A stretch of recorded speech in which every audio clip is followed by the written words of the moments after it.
The Sign of the Times, episode 258, from this undisclosed utility pole. An undisclosed utility pole, which might be where Batman gets his utility belt. Maybe they make it out of old utility poles. I don't know. It's possible. So, this, the final episode of the Sign of the Times for 2016, 258, the final one of 2016. Normally I take time to thank all the promoters that used me, because a lot of them used me. A lot of them. Bunches of them. This year, I worked for SCW, so thanks for Ron Van Franken, Hess, Stein, Buddha, Claus, and apparently Kevin Sullivan owned it, and Christian Cross bought it, I guess. I presume. I don't know what's happening. And I worked there. So thanks to him and SCW. NWA Blue Collar, thanks to Patty and Tex and Mrs. Tex having me down there at NWA Blue Collar, where I've officiated many a match down there. Many a match.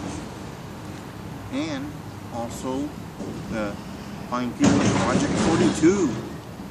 Now 3, 2, 1 equals 6. 4 times 2 equals 8. Lots of numbers in Seattle. Lots of numbers in Seattle. 4 plus 2 is 6. Any shenanigans afoot with the naming of these number of promotions, I guess. But thanks to Project 42 for having me. I debuted there, my first time ever at Project 42 this year in 2016. I worked there a multitude of times. Also thanks to Jason Ayers for getting me that job. It was all him. He was like, "You're going to use them or what?" And then they did. And thanks also to the fine people at Wrestle Club over in Idaho. I made my Idaho debut in Garden City, Idaho. Where, ironically, it's named after the town where HPW runs. Garden City, Indiana. That's technically where HPW runs. So I wrestled in 2 Garden Cities with states both starting with the letter I. Which also starts the word ironic. It's true. Also, thanks to the fine people at Gouge. My only dream in life came true as I made it to Gouge. Made it to Gouge. Officiated many a match at Gouge.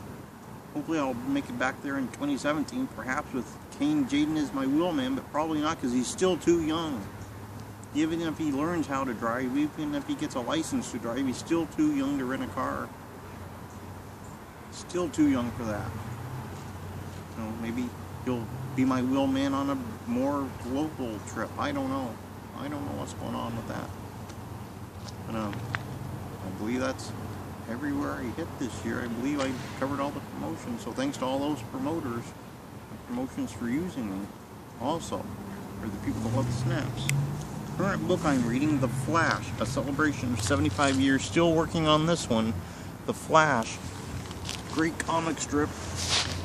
It was a great TV show, then it got a little weird. Got a little bit weird, I think. A little hard to keep track of all the universes and who's dead, who's not, who's dead in this timeline, who's dead in that one, and it just got confusing. But, you know, I enjoyed The Flash. Enjoyed The Flash. This snap.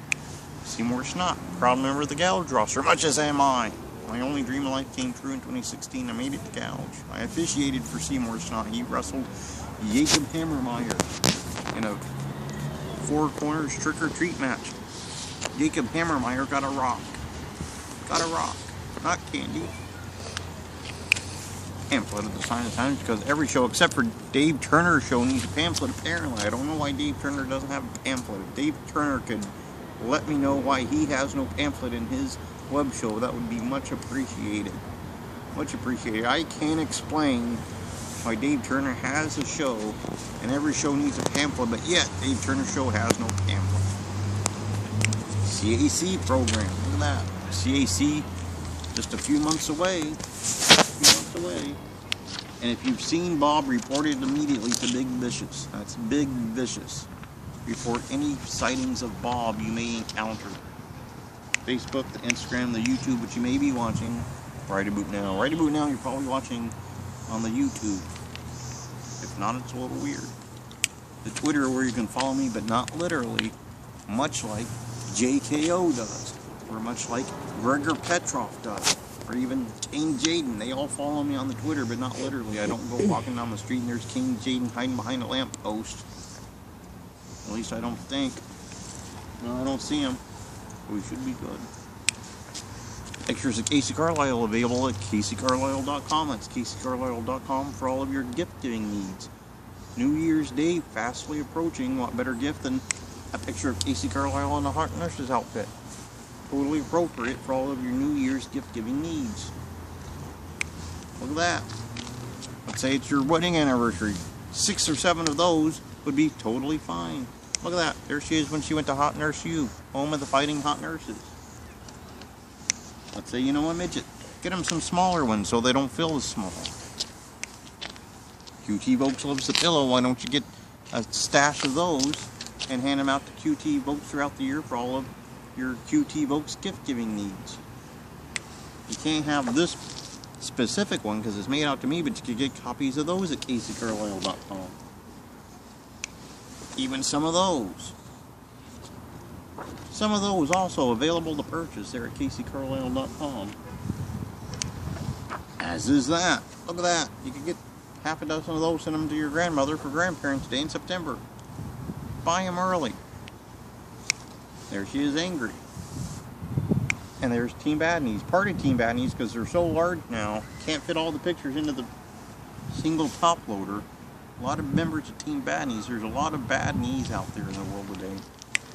DVDs at Casey Carlisle available. Look at that. So, this week, a busy week. Saturday, final show of the year at La Poblanitas in Bremerton. So I'll head over there. We'll see what's going on with this new owner, Christian Kraus, who's got a wealth of experience in his 6 months in the business, apparently. Bought the company. Then, Sunday on Turnbuckle Turmoil, the first turnbuckle of the brand new year 2017, will have Flex Walker on. Flex, out of Portland, Oregon. You might have seen him on WCWC. Perhaps you've seen him in WWA. Some of the other promotions he's hit. Flex Walker will be on. Great young talent.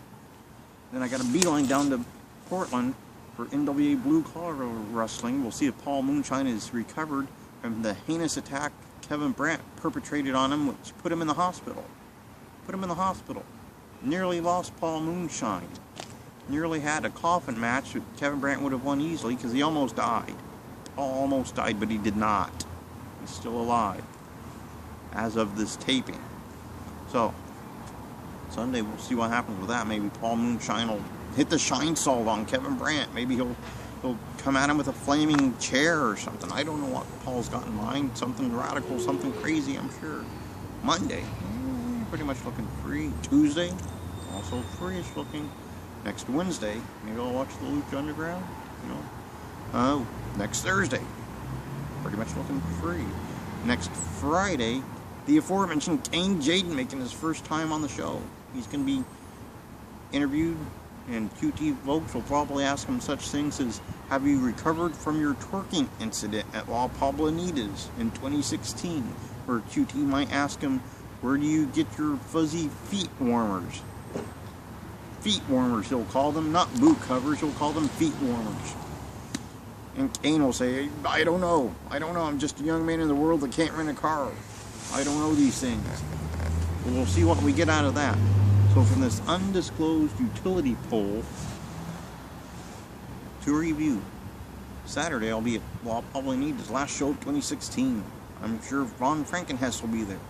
Maybe Ian Bear.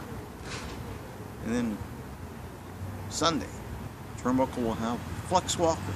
And then beelining down to NWA Blue Collar, where maybe we'll find Bob. Maybe Bob will reunite with Big B. Probably won't be a dry eye in the house. It'll be like the time Kerry Alpha was finally found by Nick A. in Corbin, Kentucky. It'll be that emotional of a response. Monday, looking free. Tuesday, pretty much looking free. Next Wednesday, free-ish as well. Thursday, not got much going on. Next Friday, Kane Jaden, former NWA Blue Collar Wrestling Heavyweight Champion. Yes, Heavyweight Champion. I know he weighs $130, but he was Heavyweight Champion. He was also one of the the role models. He's one of the role models. He also teamed with Randy Zellers, one of the fellers. He did. He really did. Maybe QT Vocal asked him about the match he had against Bone Crusher and Void. As almighty, that was awful. It really was. But pretty much episode 258.